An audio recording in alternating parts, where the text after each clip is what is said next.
Well, welcome back to our Inside Justice segment. Tonight we're joined by Onondaga County District Attorney Bill Fitzpatrick, who joins us about once a month or so to talk about legal stories in the news. Thanks for joining us again, being here with us tonight. Let's begin with what we've heard about SUNY Upstate. Dr. Smith has stepped down. A couple of other people within his administration have been reported as receiving some money. What does the district attorney do when something like this happens in our community? Well, the only way I was made aware of it was through the media, and immediately assigned it to somebody in my office to look into, and they've been in touch with the Attorney General's office, and I'm sure we'll be in touch with the Inspector General's office at some point. There's nobody's alleging anything criminal at this point, but it certainly rises to the level where I would make an inquiry about it.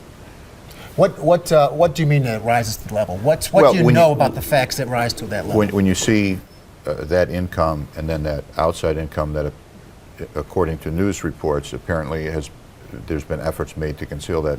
What is the relationship between that income and the conduct of Dr. Smith? Why is that, and why is it not above board? I'm not making any assumptions whatsoever. I want to make sure that people understand there's no criminal charges that have been brought. But because you asked the question, yes, it is something that got my attention. Okay. What will you investigate, though? What are you looking at? Are we talking about bribery? Yeah, Megan, I don't want to talk about that because it's really at the embryonic stages right now, and there's certainly a chance that there's absolutely nothing wrong there. So I want to, protect him at this point. Let's talk about the little baby that was killed just down the street from here on James Street, right. Going back a couple of weeks ago. What's going on in our community where we see these stories? I don't know if they're more often or not. But boy, they certainly stand out as terrible tragedies. Again, first of all, this woman is presumed innocent. She hasn't been convicted or anything. But there's two things that are troubling. Number one is a 19-year-old with her third child. That speaks for itself. We seem to have become inured to that. We just accept that as a way of life. And the second thing is that there was a previous injury to this child, and my office, along with the Syracuse Police Department, we want to get to the bottom of, was that previous incident investigated properly? If not, why not?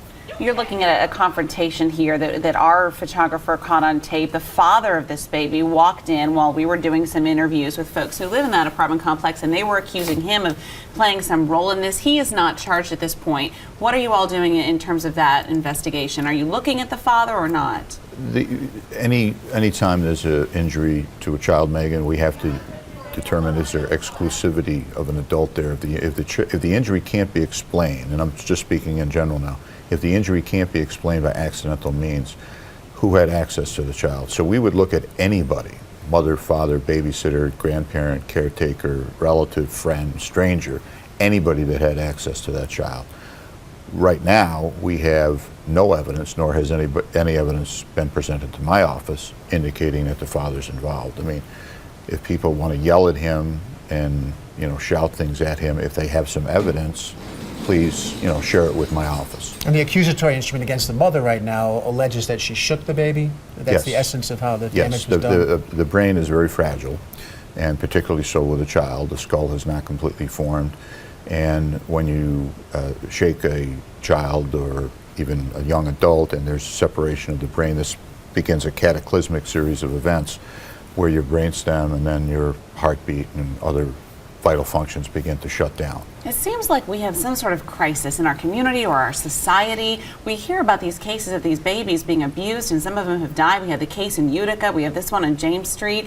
You don't need a license to drive, or you do need a license to drive, but you don't need a license to be a parent. No. It just seems like we have a problem. We certainly do, Megan, and I've suggested on this show some ways we go about solving that, and the first way we have to have a conversation about it, and we can't say, oh geez, the baby died, pass the potatoes and let's move on. The reality of it is that young children are having children, multiple children in some cases, and our response as a society is to pay for it.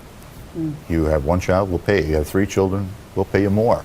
And you almost create a financial incentive for irresponsibility, and this is an example of the result of that. We're going to continue to talk with the DA for a couple other issues, but first we want to remind you have a chance to save some money before the